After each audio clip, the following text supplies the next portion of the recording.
నమస్తే.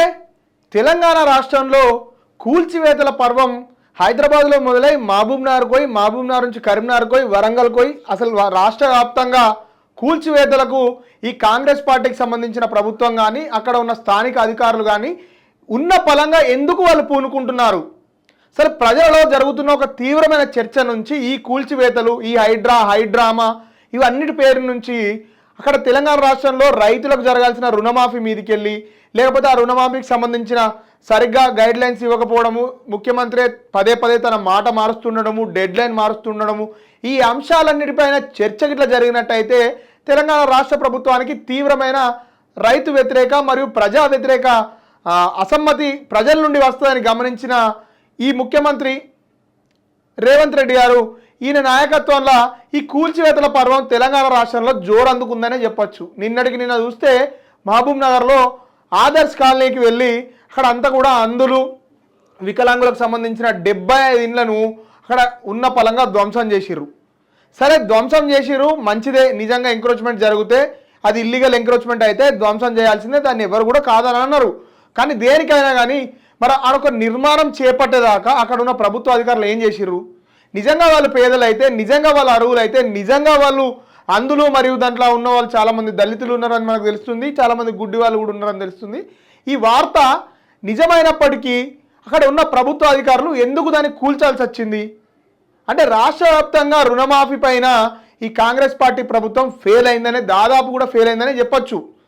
సరైన guide lines లేవు, రేషన్ కార్డు ఇవాళ పెడతామని, లేకపోతే రేపు రేషన్ కార్డు అవసరం లేదని, ఏ కుటుంబాన్ని ఏ ప్రాతిపదికన రుణమాఫీకి ఎంపిక చేస్తున్నారనే విషయాన్ని ఏదని కూడా క్లారిటీ ఇవ్వకుండా రాష్ట్రంలో ఉన్న ప్రజలందరి దృష్టిని మరల్చడానికి హైడ్రా కూల్చివేతలు బరాబర్ ఎప్పుడైతే రుణమాఫీకి సంబంధించిన చర్చ ప్రజలలో జరగబోతుంది అనే టైంకు హైడ్రాకి సంబంధించిన చర్చని ప్రజలకు తీసుకొచ్చి మొత్తం సత్యనాశనం చేసిరు. తెలంగాణ రాష్ట్రంలో ఉన్న కొన్ని రైతులకు సంబంధించిన జీవితాలు కావచ్చు, కొన్ని అంటే చిన్న ఇల్లు కట్టుకున్న వాళ్ళే కావచ్చు, వీళ్ళ రాజకీయ ప్రయోజనాల కోసం వాళ్ళు అన్ని ధ్వంసం చేసి ఒకసారి ఆ వార్త మనం చూద్దాం.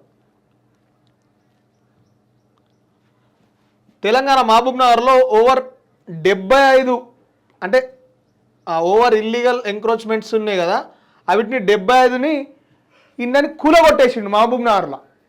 మరి ఆ అందులు కానీ, ఆ దళితులు కానీ, లేకపోతే అక్కడ ఉన్న ఎవరైనా అర్హత ఉన్న ప్రజలు కానీ నిర్మాణాలు చేపట్టేదాకా వాళ్ళ కరెంటు బిల్లు ఉన్నాయి అన్నీ కూడా వచ్చేదాకా కూడా ఎందుకు ఓపిక పట్టిర్రు? ఇవాళనే ఈ కూల్చివేతల పర్వం ఎందుకు జోరందుకుంది అంటే రాష్ట్ర వ్యాప్తంగా రుణమాఫీ చేస్తాము అని చెప్పి పోకడలకు పోయిన కాంగ్రెస్ పార్టీ ప్రభుత్వం రుణమాఫీ విషయంలో ఇచ్చిన మాట దాదాపు కూడా నిలబెట్టుకోలేదనే చెప్పాలి. ఎందుకంటే సరైన గైడ్ లైన్స్ చేయక చాలామంది అరువులు అట్లే పెండింగ్లు ఉన్నారు. వీళ్ళ మీద చర్చ జరగద్దని చెప్పి ఇలా పొద్దున చూసినట్టే హైదరాబాద్లో పొద్దున్నే 3-4 గంటల ప్రాంతంలో రామ్నగర్లో కూల్చివేతలు చేపట్టారు.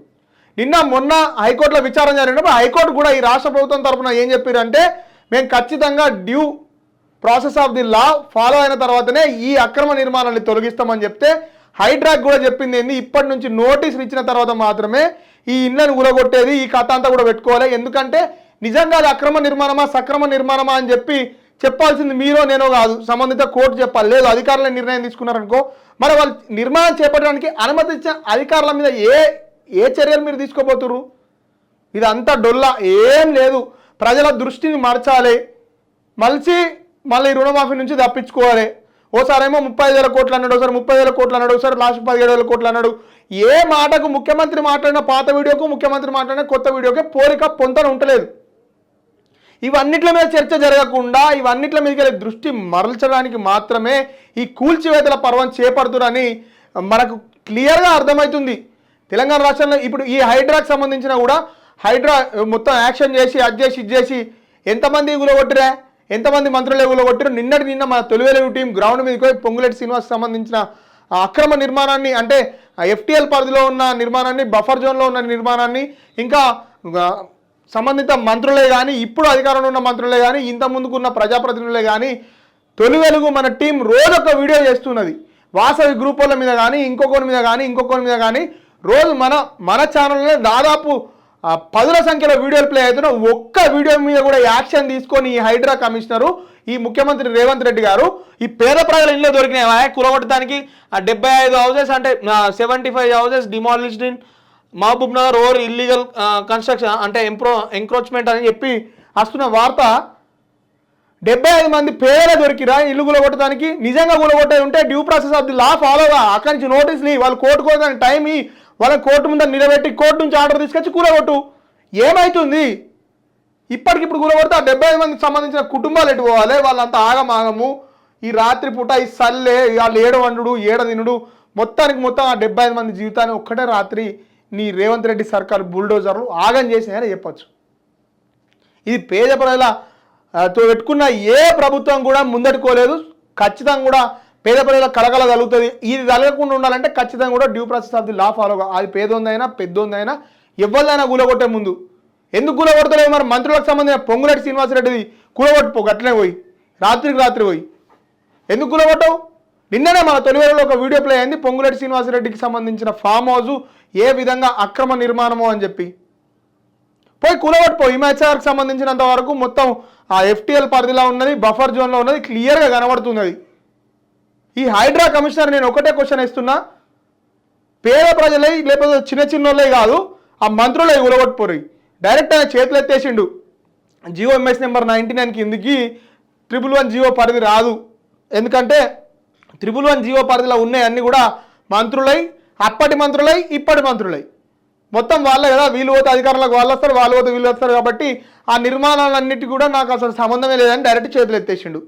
జన్వాడకు సంబంధించిన ఫామ్ హౌస్ కూడా అడిగితే ఒకటి జన్వాది కూలగొట్టి ఇంకోటి కూలగొట్టి రాండి, అసలు మా పరిధిలోకే రాదంటున్నాం కదా, మా పరిధిలోకి వస్తే చట్టపరమైన చర్యలు తీసుకుంటాం, లేకపోతే మేము ఆ జోలికే పోమని చెప్తుండు. ఏది నమ్మమంటారు? ఎందుకు ఇప్పుడు రాష్ట్ర వ్యాప్తంగా హైడ్రాన్ని విస్తరించాలని లేఖలు వస్తున్నాయని చెప్పి నిన్న ముఖ్యమంత్రి రేవంత్ రెడ్డి గారు మాట్లాడుతున్నారు కదా. రాష్ట్ర వ్యాప్తంగా తర్వాత విషయం 111 జీవో పరిధికి విస్తరించు ఫస్ట్ హైడ్రాని. నిజంగా అది అంతా కూడా చట్టబద్ధంగా లేని నిర్మాణాలన్నీ కూడా ఊలగొట్టు. తెలంగాణ రాష్ట్ర ప్రజల నమ్మకం వస్తుంది. ఈ కూల్చివేతలతో నువ్వు సాధించేది ఏం లేదు. ఖచ్చితంగా కూడా మీరు తెలంగాణ రాష్ట్రానికి ఏదైనా మేలు చేయాలనుకుంటే నిజంగా అర్హులు అయితే రెగ్యులరైజ్ చేయండి, లేకపోతే అక్రమ నిర్మాణాలు అయితే కోర్టుకు పోయే టైం ఇచ్చి కోర్టు ఆర్డర్స్తో కూలగొట్టండి. అంతకు మించి మాత్రం చిన్నోళ్ళే కూలగొడతాం పెద్దోళ్ళే కూలగొట్టం అంటే అసలు పటాన్ చెరువు దగ్గర CSR కింద అప్పటి ప్రభుత్వం ఇచ్చిన భూములలో ఎట్లాంటి నిర్మాణాలు చేపట్టద్దు, కేవలం దాన్ని డెవలప్ చేయాలి. అట్లాంటి డెవలప్ చేయాల్సిన దగ్గర దాదాపు 35 ఫ్లోర్లతోటి పెద్ద పెద్ద కన్స్ట్రక్షన్ చేపట్టిరు. మరి వాటి మీద చర్యలేవి? చెర్ల కట్టిరు. మొత్తం చెర్ల కట్టిన దాని మీద కూడా ఎలాంటి చర్యలు తీసుకునే అంటే ధైర్యం ఈ ప్రభుత్వానికి లేదా? మరి లేదంటే చెప్పుర్రి, పేదలకు ఒక న్యాయం పెద్దోళ్ళకి ఒక న్యాయం అని చెప్పి. ఇలాంటి ఘటనలు చేయడం వల్లనే BRS రాష్ట్ర ప్రభుత్వాన్ని తీసుకుపోయి తెలంగాణ ప్రజలు ఈడ్చి బండ కొట్టిరు.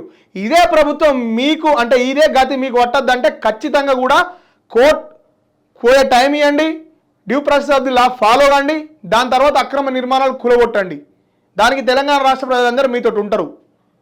అంతేగాని మీ ఇష్టం వచ్చినట్టు చేస్తాం, నీకు నచ్చినప్పుడు రాత్రి 3 గంటలకు 2 గంటలకు ఇట్లా పోవద్దని చెప్పి ఇంతకుముందుకు ఉమ్మడి ఆంధ్రప్రదేశ్ సంబంధించిన హైకోర్టు జడ్జిలు కూడా చాలా క్లియర్గా ముగ్గురు జడ్జిలతో కూడిన ధర్మాసనం కూడా చాలా క్లియర్గా చెప్పింది. ఈ రాత్రి కూలగొట్టుడు, శనివారం నాడు రాత్రి కూలగొట్టుడు, లేకపోతే మబ్బుల 3 గంటలకు 4 గంటలకు కూలగొట్టుడు ఇట్లాంటివన్నీ చేయొద్దు. నిజంగా అది అక్రమ నిర్మాణమే అయితే కూలగొడుతున్నామని వాళ్ళకి నోటీస్ ఇయ్యి, ఆ నోటీస్కి వాళ్ళు రిప్లై ఇస్తారు. నోటీస్కి నువ్వు రిప్లైకి సాటిస్ఫై కాకపోతే దాని తర్వాత వాళ్ళని కోర్టుకోమని చెప్పి 15 రోజులు టైం ఇయ్యి, దాని తర్వాత కూలగొట్టు. ఎవరికి సంబంధించిన నిర్మాణమైనా ఒకే విధంగా వ్యవహరించాలి. కేవలం కొందరికి సంబంధించిన కొందరు లెక్క అయితే ఈ తెలంగాణ రాష్ట్ర ప్రభుత్వం అంటే ఈ కాంగ్రెస్ పార్టీకి ప్రజలలో తీవ్రమైన వ్యతిరేకత వస్తుంది. ఈ రుణమాఫీని ఏదైతే రుణమాఫీ ఉందో దాన్ని కంప్లీట్గా ఫస్ట్ మొత్తం రుణమాఫీని కంప్లీట్ చేయి, అర్హులందరికీ రుణమాఫీ చేయి. దాని తర్వాత ఈ అటెన్షన్ డైవర్షన్ పాలిటిక్స్ చేయద్దు. ఇంతకుముందుకున్న రాష్ట్ర ముఖ్యమంత్రి కల్వకుంట్ల చంద్రశేఖరరావు గివే చేసిండు, ఇప్పుడు మీరు గివే చేయండి. అసలు హైడ్రాకి సంబంధించినంత వరకు అసలు ఎట్లాంటి చట్టబద్ధత లేదు. ఓన్లీ GOMS నెంబర్ 99 అని చెప్పి ఒక జీవోని తీసుకొచ్చి దానికి రాత్రి ముఖ్యమంత్రి చైర్మన్ అక్కడ ఉన్న ఒక IPS ఆఫీసర్ని పెట్టి ఆయనను ఒక అధికారిగా ప్రకటించి అక్కడ పేద ప్రజలలో భయం పంపించి లేకపోతే ఇది ఒక సెటిల్మెంట్ చేసుకోవడానికి ఒక కొత్త అవతారం లెక్కనే ఉన్నది. అంతకు మించి అయితే ఎక్కడ కూడా కనబడతలేదు. నిజంగా మేము చేసే ఆరోపణ తప్ప అయితే మా తొలి వెలుగు ఒకసారి ఓపెన్ చేసి చూడు, మన తొలి వెలుగు ఓపెన్ చేసి చూస్తే నీకు చాలా వీడియోలు కనబడతాయి. వీటిలన్నిటి మీద కనీసం వాటికి నోటీసులు అన్నీ ఇర్రి. నిజంగా మీరు చేసే యాక్షన్ నిజమని మేము నమ్ముతాం. ఇలాంటి ఘటనల వల్ల తెలంగాణ రాష్ట్ర ప్రభుత్వం పైన తెలంగాణ రాష్ట్ర ప్రజలలో విశ్వాసం పోతుంది.